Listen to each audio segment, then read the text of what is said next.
the terror of ISIS just reached our shores? That is a question being asked around the country as a 54-year-old woman was brutally beheaded at an Oklahoma food processing plant earlier today. Listen to the unbelievable 911 tape from the scene. Shut the door. For more 911, where's your emergency? Vaughn Foods, Moore, Oklahoma. What's going on there? We have someone attacking someone in the building. They're in the office, front office of the building. You know, we can hear a lot of screaming. Do you know where he is at in the plant? We know that he's loose. He has stabbed someone. Lock that door. Yeah, go ahead and lock everybody in there if you can. Can you hear this in the background? Is that him? He's back? Yeah, it sounds like he's running around out here. Okay. And that's a gunshot. The suspect, 30-year-old Alton Nolan, a disgruntled ex-employee who former co-workers say was trying to convert several of them to Islam. With more on this frightening story, we bring in Fox News correspondent Adam Housley, who has more details from our L.A. bureau. Adam? Yeah, the question, Kimberly, there's several questions here, of course, as the investigation goes forward. The big one is whether or not he converted to Islam, potentially why he was in a U.S. prison. That's part of the investigation. Of course, there's a lot of pieces to this puzzle. Of course, it all began yesterday in Moore, Oklahoma, a suburb of Oklahoma City, where 30-year-old Alton Nolan, according to witnesses and to detectives, earlier in the day, he'd been fired from Vaughn Foods, where he worked as a production line employee. He would then, according to authorities, go back in the parking lot, ram his car into another one, and then walk into the front office and attack two women randomly with a standard-issued knife they use at the facility. Now, he killed his first victim and then cut off her head. As he was stabbing the second victim, the company's COO, Mark Vaughn, he pulled out a weapon. He happens to be a reserve sheriff deputy. He pulled out a gun and shot Nolan multiple times. Nolan is currently in the hospital, as is his second victim. Police say, and more say, very early on, they learned that this could be a religious or extremist-fueled attack. After conducting interviews with co-workers of Nolan, information was obtained that he recently started trying to convert some of his co-workers to the Muslim religion. Due to the manner of death and initial statements of co-workers and other initial information that our investigators have gathered, we requested the assistance of the FBI. So we know the FBI is looking into reports that Nolan not only tried to convert people at his work to Islam, but also witnesses say he was shouting Islamic phrases during the attack. Detectives also say that Nolan was a recent convert to Islam. That's where the prison stint is being investigated. Did it happen there? If so, was he radicalized there? The 30-year-old did spend time in jail on drug-related charges and for assaulting an officer who was released back in March of 2013. On a sad note, the 54-year-old woman, Colleen Hufford, the woman he killed yesterday, the first victim, the one he cut off her head, she was working at that same plant last year when the tornado tore through Moore, Oklahoma, and destroyed her home. Neighbors say she had just rebuilt, and she always had a smile on her face. And as you might imagine, there's a lot of outrage throughout this community as this investigation goes forward as to why this man did such a horrible act. Kimberly? Adam, thank you. Truly a horrific story, Greg, when you just think about the terror, the sheer terror she must have felt and the other employees at this massacre. You know, I always like to wait and hope that something like this is a random act, but we cannot pretend that it might not be. There may be, in fact, an ideology that acts like a virus that sets off the fanatical and the unstable, and we should be prepared for that. And I think that's the big point, the one point that we know for a fact is that what stopped this guy was a bullet. And that guy was a hero with a gun. And a gun beats a knife. In this day and age, the Second Amendment and a polite armed population is more important than ever. So I don't know what else to say. Eric. So now we have a Rochester gentleman who decided he wanted to fight for ISIS, and he got caught. Brendan Tevin was killed by someone who was a jihadist. Now we have this Oklahoma City murder.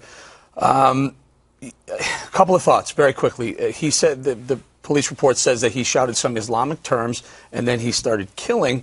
It sounds very much like the Fort Hood massacre, where 14 people died after Major Nadal Hassan killed 13 or 14 people after yelling, God is great, Allah is great. Allah Akbar. So I have to. The question is this going to be workplace violence? I think this is terrorism. I think they need to take a look at. Greg's right. We better get all the facts first. Make sure. But if it is that, I would suggest that we go in that direction. The other thing is too. the ideology that people start to copy, the copycat killers, copycat murders happen all the time. They'll see something, they'll see a lot of attention given to it, and then someone will also do something stupid, like school shootings, good example, movie theater shootings, things like that. Hopefully we don't have everyone who's ever had an inclination to be a radical Islamic decide that now's the time to start acting out.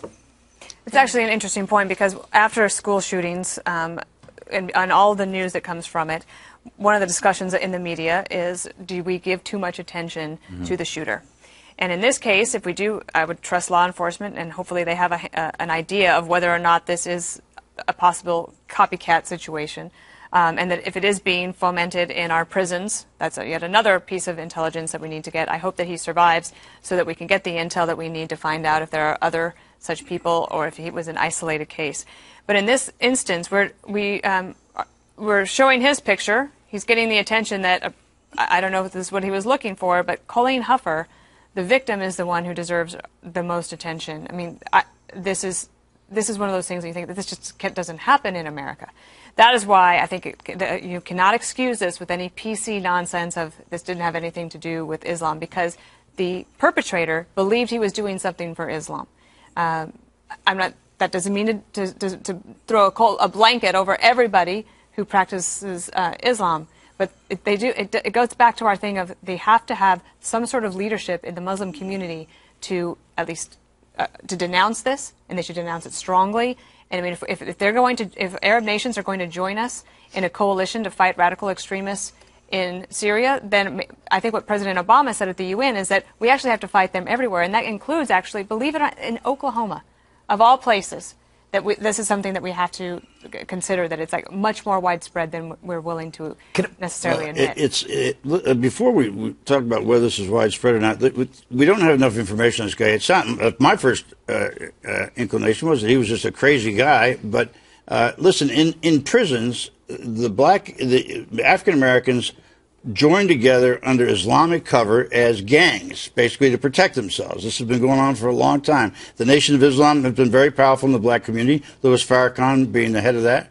And I'm not surprised that this guy would probably learn about Islam in jail, and there may be a lot of others, but I would be very careful before we said ISIS has now come to our shores. I also think I wouldn't say he is part of any community, meaning I doubt he would listen to any moderate voice. I think that the way we talk about spree killings, the unstable who go to vulnerable venues, they don't belong to a community. Their mind is their unstable mind is where they live. And that 911 call really does reveal what sitting ducks we are in this country. Every 911 call now records a tragedy or a crime happening, and it tells you that these things are never stopped. You only happen upon them unless you have a gun. Can I jump in here? KG, you can tell us, by the fact that he did mention some Islamic phrases while he's beheading the woman, does that make it a hate crime and or terrorism? Well, look, it's going to depend. Let's see how the administration and Eric Holder, before he leaves office, the Attorney General, how they characterize it. How are they going to classify it? Are they going to say that it is workplace violence? Are they going to call it an act of terrorism? Of course, they have to do a thorough investigation. But why would we discount this man's words? And remember, he's telling us what he's thinking, what he's feeling, and what his motivating factor was. Isn't that the very definition of terrorism right there? Remember, I mean, also I would think that some of the intel that they could get is also from his phone, because we've been talking about the social media piece and the recruiting. So what ISIS does is it makes people watch the videos over and over again. So maybe he's not directly connected to ISIS, but I'm sure that if he had a cell phone, which almost everybody does, it's possible that he was seeing that. Remember, in Britain... What if he's motivated and inspired by it? That's what they want. And they're remember, hoping for guys a year like ago that. in Britain, the military member who was beheaded on the street there as well. Also, there was another case in London, in the outskirts of London. I can't remember the name of the town, or the neighborhood. But another woman beheaded. I mean, this is... there's a reason why people that are called security moms are worried about their future. When security moms were first considered as kind of a group that people studied in politics, they would ask men and women, so are you worried about that you could be a victim of a terror attack? And they were surprised because men that lived in Boston, New York, Washington, D.C., Los Angeles, almost everybody said yes. But men that lived in smaller towns or in places like Oklahoma typically did not. Sure. But almost every woman said that they worried about it. And it is for reasons like this, that maybe we don't need the militarization of police, but there's a reason that people are frightened. And I think the response from the government has got to be swift, strong, and not at all politically correct. Well, your point, though, about cell phones, and this guy clearly had a troubled past. He was sent to prison. Usually people who go to prison have troubled pasts. He doesn't comes in excuse evil. Huh? That doesn't excuse evil. No, it doesn't. I'm not trying to excuse him. I'm just saying that before we jump to the conclusion that somehow this is connected to the Middle East and ISIS, we better find out whether this guy is mentally stable, how much of the influence did the Nation of Islam have on him in prison, and he got fired. Clearly that got him a little bit whacked out. And so I think we've got a lot of things to learn here before we jump to any conclusion. Would you say the same about the Tsarnaev brothers, the ones that perpetrated the murders in the Boston Marathon? No, because we had a lot more information on them. And what about Nidal Hassan? We had a lot more information about him, too. No, but the point is... We had information on him, and that didn't even stop us. Yeah. We didn't use it. As far as I'm concerned, the only information you need is if you stand up and declare your Allah, God is great, and then kill someone, I would say that would be radical jihad. No? Well, is there another? Is there anything else? I would say that's fairly radical, yeah. Right. The point is, why would you dismiss it? Those are his words. Those are his actions, his conduct, followed up by a statement reflecting his religious beliefs and ideology. Kimberly, can he be charged while he's in the hospital? Can he be indicted? Oh, yeah, absolutely. Immediately, even before he's released? They can bring a case, put it together against him. He's obviously going to be in a very tight security situation, and then they can move him to a proper facility where he can be, watched, monitored, and receive any other medical attention, depending on the extent of his injuries. This reminds me, as an old person, of what the Manson family, what Charles Manson was hoping to inspire, which was fear and chaos and murder by killing randomly. In a way, I think that's the way this has to be looked at as a death cult, and it must be treated like a death cult. Because really what they're trying to do is scare the hell out of us. And we shouldn't be scared. We should just be deadly. But your assumption by saying that, though, is that they, meaning radical Islam, is controlling what these guys do. I think they can inspire the unstable, the isolated, and the weird. And the lone wolf. And the biggest, most egregious example of that is all of a sudden beheadings are the way to do it. And then you know where that comes from. ISIS has taught the other terrorists around the world what really gets the public. We didn't even mention the one in Australia a couple days ago. Yes. Right. And the French citizen in Algeria. I mean, there's a reason that people are worried. I mean, there's a pattern.